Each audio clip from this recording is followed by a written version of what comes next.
Fairyhome.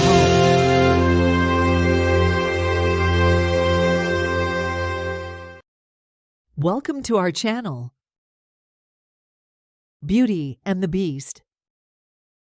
There was once a very rich merchant who had 3 daughters. Being a man of sense, he spared no cost for their education. His daughters grew to be very beautiful, especially the youngest, who was called Beauty, a special name that made her sisters very jealous of her. The 2 eldest had a great deal of pride because they were rich. They gave themselves ridiculous airs and would not visit other merchants' daughters, nor keep company with any but persons of quality. They went out every day to parties, balls, plays, concerts, and so forth, and they laughed at their youngest sister because she spent the greatest part of her time in reading good books. Suddenly, all at once, the merchant lost his whole fortune, excepting a small country house at a great distance from town, and told his children with tears in his eyes that they must go there and work for their living. The 2 eldest answered that they would never have to leave the town, for they had several prominent merchants who they were sure would be glad to have them, though they had no fortune. But the good ladies were mistaken, for their lovers slighted and forsook them in their poverty. As they were not liked on account of their pride, everybody said, "They do not deserve to be pitied. We are very glad to see their pride humbled. Let them go and give themselves quality airs in milking the cows and minding their dairy. But," added they, "we are extremely concerned for Beauty. She is such a charming, sweet-tempered creature who speaks so kindly to poor people and has such a friendly, gracious nature." When they came to their country house, the merchant applied himself to farming, and Beauty rose at 4 in the morning. Before the others stirred, she made haste to clean the house and prepare breakfast for the family. In the beginning she found it very difficult, for she had not been used to work as a servant, but in less than 2 months she grew stronger and healthier than ever. After she had done her work, she read, played on the harpsichord, or else sung while she spun yarn. On the contrary, her 2 sisters did not know how to spend their time. They got up at 10 and did nothing but saunter about the whole day, lamenting the loss of their fine clothes and acquaintance. "Do but see our youngest sister," they snickered, one to the other, "how well she's suited to a life of menial labor." The family had lived about a year in the country house when the merchant received a letter with an account that a ship he thought had been lost at sea, that held on board dozens of bolts of cloth and silks he had purchased, had in fact safely arrived. The family rejoiced in the turn of their fortune. When the 2 eldest daughters saw their father ready to set out, one begged of him to buy her a new necklace of gems, and the other a thick golden chain, but Beauty asked only for a rose. The good man set off on his journey, but when he came there, oh, such problems there were over who properly owned the ship and the merchandise on board, and after a great deal of trouble and pains to no purpose, he came back as poor as before, especially after he bought the fine new necklace and gold chain he promised to his 2 older daughters. Thinking he might come upon a rose bush to satisfy the wish of his youngest daughter, he led his horse deep into the woods. As the sun set and the wind began to howl, the poor man realized he was hopelessly lost. What's more, with the rain and the snow, he knew he might well starve to death with cold or hunger, or be devoured by the wolves, whom he heard howling all round him. Then, in an instant, looking through a long walk of trees, he saw a light at some distance. Going on a little farther, he noticed it came from a place lit with candles from top to bottom. The merchant hastened to the place, but was greatly surprised at not meeting anyone in the outer courts. His horse followed him, and seeing a large stable open, went in, and finding both hay and oats, the poor beast, who was almost famished, fell to eating very heartily. The merchant tied him up to the manger and walked towards the house, where he saw no one. Entering into a large hall, he found a good fire and a table plentifully set out. As he was wet quite through with the rain and snow, he drew near the fire to dry himself. "I hope," said he, "the master of the house or his servants will excuse the liberty I take. I suppose it will not be long before some of them appear." He waited a considerable time until it struck 11, and still nobody came. At last he was so hungry that he could stand it no longer, but took a leg of chicken and ate it in 2 mouthfuls, trembling all the while. After this he drank a few glasses of wine. Growing more courageous, he went out of the hall and crossed through several grand apartments with magnificent furniture until he came into a chamber. In the chamber was an exceedingly good bed, and as he was very tired and it was past midnight, he concluded it was best to shut the door and go to sleep. It was 10 the next morning before the merchant waked. As he was going to rise, he was astonished to see a good suit of clothes laid out on the bed that would fit him perfectly. "Certainly," said he, "this palace belongs to some kind fairy who has seen and pitied my distress." He then returned to the great hall where he had supped the night before and found some chocolate ready-made on a little table. "Thank you, good Madam Fairy," said he, aloud, "for being so careful as to provide me a breakfast. I am extremely obliged to you for all your favors." The good man drank his chocolate and then went to look for his horse, but passing through an arbor of roses, he remembered Beauty's request to him and gathered a branch on which were several. Immediately he heard a great crash like thunder, and looking around, he saw a huge monster, 2 tusks in his mouth and fiery red eyes, surrounded by bristles and horns, coming out of its head and spreading over its back. "Mortal," roared the beast, "who told you you might pluck my rose?" "Please, sir," said the merchant in fear and terror for his life, "I promised my daughter to bring her home a rose, and forgot about it till the last moment. And then I saw your beautiful garden, and thought you would not miss a single rose, or else I would have asked your permission." "Thieving is thieving," said the beast, "whether it be a rose or a diamond. Your life is forfeit." The merchant fell on his knees and begged for his life, for the sake of his 3 daughters, who had none but him to support them. "My lord," said he, "I beseech you to forgive me. Indeed, I had no intention to offend in gathering a rose for one of my daughters, who desired me to bring her one." "You say you have daughters," replied the monster. "I will forgive you on one condition, that one of them come willingly and suffer for you. Swear that if any of your daughters refuses to die in your stead, you will return within 3 months and place yourself at my disposal." So the merchant swore.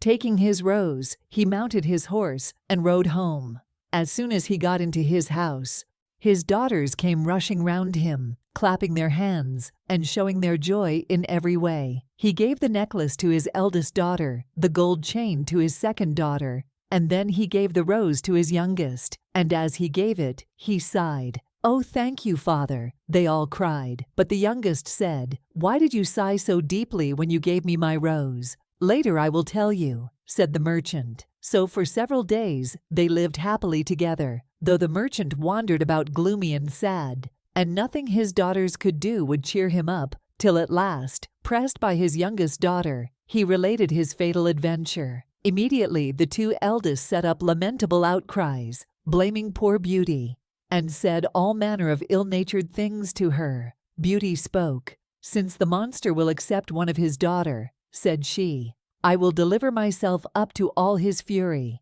and I am very happy in thinking that my death will save my father's life, and be a proof of my tender love for him."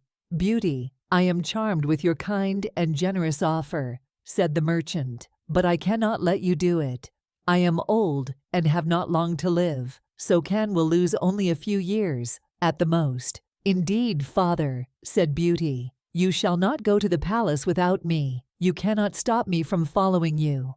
Beauty insisted on setting out for the palace, and made the necessary preparations for herself, and her sisters were secretly delighted at the prospect of getting rid of her once and for all. So next day the merchant took Beauty behind him on his horse, as was the custom in those days, and rode off to the dwelling of the beast. When he got there, and they alighted from his horse, the doors of the house opened, and what do you think they saw there? Nothing. So they went up the steps, and went through the hall into the dining room. There they saw a table spread with all manner of beautiful glasses, and plates, and dishes, and napery, with plenty to eat upon it. So they waited, and they waited, thinking that the owner of the house would appear, till at last the merchant said, Let's sit down and see what happens then." When they sat down, invisible hands passed them things to eat and to drink, and they ate and drank to their heart's content. And when they arose from the table, it arose too, and disappeared through the door, as if it were being carried by invisible servants. Suddenly the beast filled the doorway. "Is this your youngest daughter?" he boomed, and when he had said that it was, the beast said, "Is she willing to stay here with me?" Then he looked at Beauty, who said, in a trembling voice, "Yes, sir." "Well, no harm shall befall you." With that, he led the merchant down to his horse and said to him, "Honest man, go your ways tomorrow morning, but never think of coming here again." Then the beast returned to Beauty and said to her, "This house with all that is therein is yours. If you desire anything, clap your hands and say the word, and it shall be brought to you."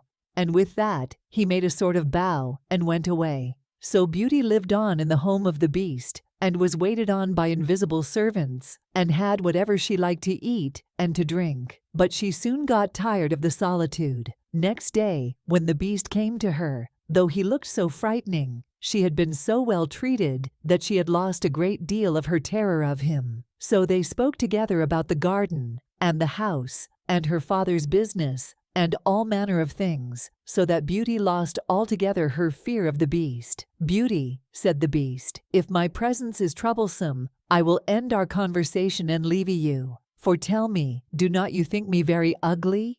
"It is true," said Beauty, "for I cannot tell a lie, but I believe you are very good-natured."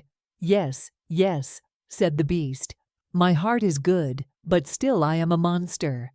"Among mankind," says Beauty, "there are many that deserve that name more than you, and I prefer you, just as you are, to those who, under a human form, hide a treacherous, corrupt, and ungrateful heart." Beauty ate a hearty supper, and had almost conquered her dread of the monster, but she nearly fainted away when he said to her, "Beauty, will you be my wife?" It was some time before she dared answer, for she was afraid of making him angry if she refused. At last, however, she said trembling, "No, beast." Immediately the poor monster sighed, and then hissed so frightfully that the whole palace echoed. But Beauty soon recovered her fright, for Beast said in a mournful voice, "Then farewell, Beauty," and left the room. Beauty spent the next 3 months very contentedly in the palace. Seeing the Beast often had so accustomed her to his deformity, that far from dreading the time of his visit, she would often look on her watch to see when it would be 9, for the Beast never missed coming at that hour.